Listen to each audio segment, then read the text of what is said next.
Welcome back to In the Making, podcast by Bridge Creative, episode 3, part 2. So before the break, we were talking about festivals, and I'd just like to go to Jaide because she had something that she'd like to add about festivals. Jaide, would you like to? Yes, I went to did in when I was younger, back when I was a Jaide, where I volunteer now, and that was amazing. They do it every year. It was in Sheffield, so it's up north that time. And I remember we took a toast up. We stopped at Matty's on the way, went down to Sheffield, and it was a brilliant night. I absolutely loved it. I just wish I could I wish I could bring the same opportunity to the Dells we have in our unit, in our Jaide unit today, but unfortunately, we haven't got the leaders for it, which is unfortunate, but yeah, that's it. And I know, like, festivals, like we talked about before the break as well, that they're quite, like, they can be different places, different themes, typically a large crowd. There you go. And there's one that springs to mind, Glastonbury. Has anybody been? No, I haven't. It wasn't on this year. No, it's every other year. Yeah, so next year it's meant to be again. I do want to go just to take it off.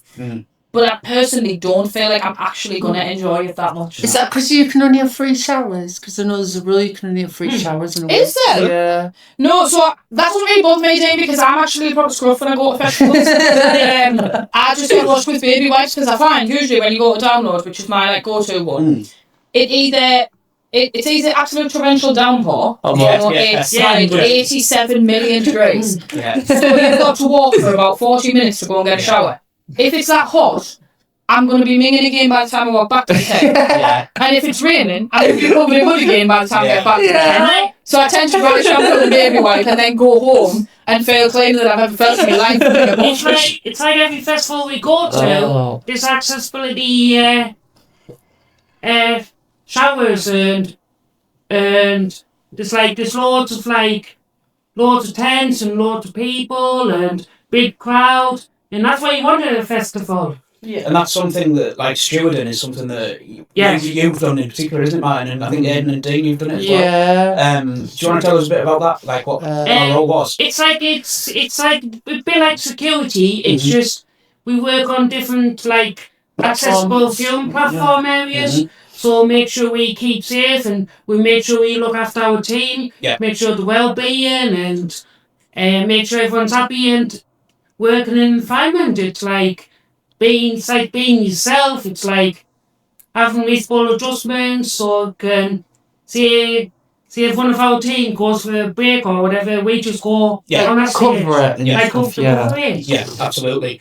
And I know that's something that, like, a lot of colleagues have done. There was one a few weeks ago, British Summertime. Yes. Did anybody on here go down to that? We didn't this year, we did last year. We did. Last year, yeah. We didn't get to go this year due to access to work and because we've got a bigger team down in London now, so that can impact on the people who kind of go because of that. I think the London team was like contracted to do they British covered Summertime. When last year, we went last year. We went last year. Stevie Wonder.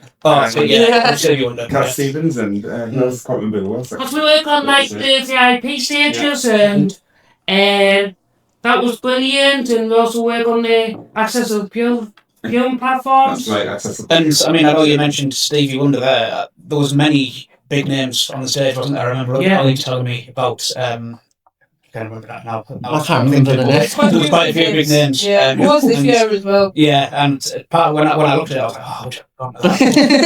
But yeah, it's again another experience. Even we went into London itself, it's like the different like city total what we have up here. It's like a different world down there. Yeah. And in terms of festival atmospheres, I mean, I'm not particularly a fan of crowded places, and I know obviously that festivals do come with that, but do you find that you still have an adequate amount of space to be able to... I think it depends where you stand, really, doesn't it, Dean? I mean, obviously, A lot of my friends who are comfortable in crowds will favour being further back. Yes. Because you can see, with a festival, the screens are that big, you can see everything.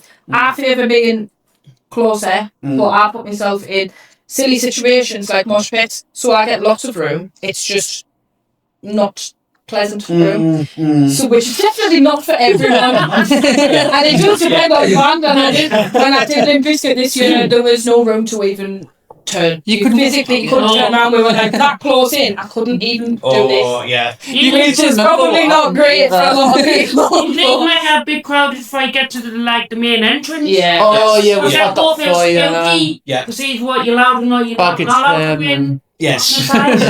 So it's like Like airport security. Jaide. Then, just like- Pretty much, yeah. Oh, it used to be. It did used to be. These last few years, the security slipping at festivals. Yeah. This year, I literally walked to the entrance and he was like, "Have you got a bag?" And I was like, "No." And he was like, "All right." And I was just like, "Okay." Even like at the Audi Festival, and I was on the main entrance gate. They were confiscating like a stereo, which you're not allowed to bring onto the Well, side. yeah, I mean, obviously the stuff that, like, you probably get emails before you go to it, don't bring this in. Like, you go when you go on a plane, you get, don't bring this on, don't bring that on. And I'd imagine they do take quite a lot of stuff off people, like, don't realise they can't take this, don't realise they can't take that. Yeah. So I'd imagine it is quite a in-depth job to be able to police that. And to, There's a couple of things I think where people lose stuff that they don't even think much about. I know my friend tried to take Tiger Balm in, which is literally just for a headache, and because it's in a glass pot, they just chucked it in the bin. Yeah, and it's like, there's some. you don't think about things like that. People would like to find a large amount of money. well, yeah, exactly, And get book and leave money on the floor. Yeah, and go on, Jess, are you going to Yeah, why this was an international jamboree, but it had the same atmosphere as a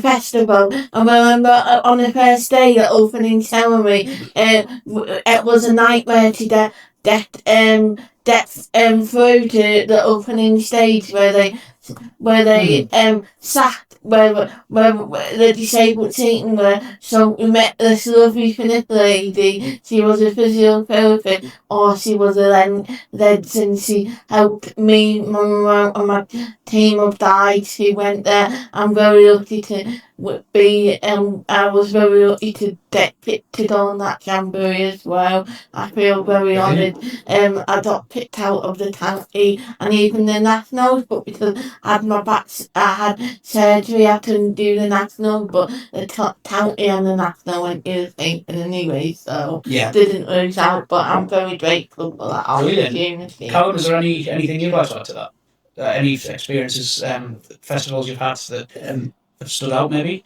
Yeah, no, just like, I would say, I'm not sure it's like something that just happens at the Young Blood Festival, whether this happens overall, but it's like, something about them, like, not, like, when you try and buy something there, like, they don't accept cash in that. There seems to be. That's something that happens. It is now. It is now. It is now. It never used to be. It's all gone cashless. I've noticed it both ways. Like, I've noticed when I've been places, some places won't take cards, some places won't take cards, some places will only take the exact amount of change. It does depend where you are. Yeah, festivals now is mainly. Yeah, because I didn't know if it was something that just happened at that specific. No, they've even abolished tickets, like paper tickets for concerts and festivals. QR codes and that. Yeah, so like I kept all my tickets and stuff over the years, but now it is literally all just on your phone. It's all like digital platforms now. Yeah, which I suppose in a way is better, but at the same time, not everybody's up It's to. kind of annoying. Yeah, It's quite challenging, especially when you're sleeping in a tent for 5 days, trying to keep your phone charged, and it's the only thing on that's as a means of payment. and not everybody's like as knowledgeable about technology changes. You know, right. I mean, they're not well. Yeah. I mean, there was something I was reading the other week about QR codes, and it said, how's this going to affect like elderly people who don't have smartphones? That they're not going to be as familiar with it as we are. But I suppose it's the way the times is going, isn't it? Everything's turning digital. Airplane boarding passes and tickets to go into events at home. Even Tinwin down the road, the festival down the road. When I went there years ago, I'm 14 years ago, back when I was a teen, they wouldn't accept cash in the shop. And Yes, that was yeah. ages ago when my mum and they had security. There, my sister volunteered there. To put yeah, and my mum had to go with. So mum was on this stance and she was telling people what they weren't allowed, what they weren't allowed to bring in. And my sister was she was into drama, so she was backstage, but because of the age restriction, my mum had to be on site with her. It's funny how different places have different rules. When my sister was in John Banks dances, they were allowed to do on theatre on their own. It's just funny how places have different. Yeah. Like I went to like a kid's shop with my parents now like a few years ago, and we just went in, and then like they didn't have like physical like menus and that. The restaurants like, oh, you're gonna have to go use the QR code. Oh, it's gonna be I hate And, that. like, and we all could have scanned them there, but we all decided, well, it's not, The thing is, it's the traditional way, isn't it? What we're all used to. Yeah. It's like whenever I go anywhere, I do prefer to take a paper copy with us. Like even if we'll say we'll accept it on the phone, I just like having that paper copy there. I don't know whether it's because it's traditional. It's quicker, it's cheaper, it's better for the environment. Yeah. However, I do like a paper ticket, and so I have fetched you a bag of tricks of all of my fun little festival things. Brilliant. Yeah. Which include paper tickets. Oh, yeah. Because over the years I've collected plenty of paper tickets, right? So these are paper tickets for festivals. Oh, so they don't look like that anymore. We've got a couple of these that are like signed. So I've got quite a few that have been signed by bands and stuff, but we definitely don't get festival tickets like that anymore. Brilliant. The ones for other festivals have been like big. Yeah. The festival ones are quite big. Whereas the other ones are just concert ones, and my most prized concert one is here, and this is an Ozzy Osbourne ticket. Oh, brilliant. So at the current climate of life, that is like one of my most prized possessions since we lost Ozzy Osbourne. Yeah. Oh, no. But aside from those, like even things like this, so you used to get these at festivals. Yeah, they do. I know. So Yeah. these, essentially, what they do is they have your headliners on, and you buy them when you're there, and they come on a They're lanyard. still doing it. Oh, And so on your it's like lanyard, and they've got all the stage times To be on. understaffed, it was a good idea. Just That's a realised very good they're doing idea, it. yeah. They do that on cruises with some What they do now Yeah. Get passes. is you get an app. So that has again once changed. And that's all just linked back to that. And then other than that, all I have for you guys is my collection of Yes. all of my Oh, best you do? songs, a mass amount, and then I fetched one really cool thing to show you.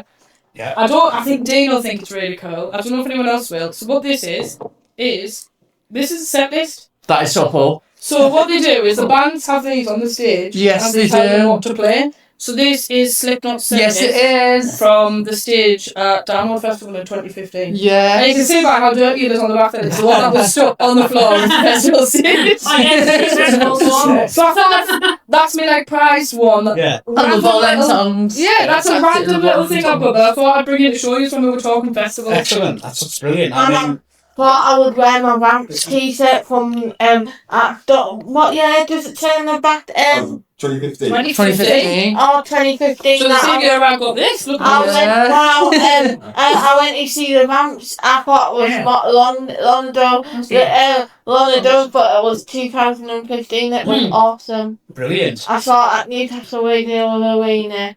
That's excellent. And I know the Vamps I think when they still- when did the last release a song? About Uh, time ago, yeah. I think that's when they started, and then did they do a couple of albums? And then I think they did a couple, yeah. I think they were around the same time as like your One Direction and Yes, JS, yes. so there was so many boy bands going that Yeah. nobody could keep up at the time. Brilliant, yeah. So we'll round off part 2 there, guys. So thank you all very much for that, and we'll see you soon. Thank you very much.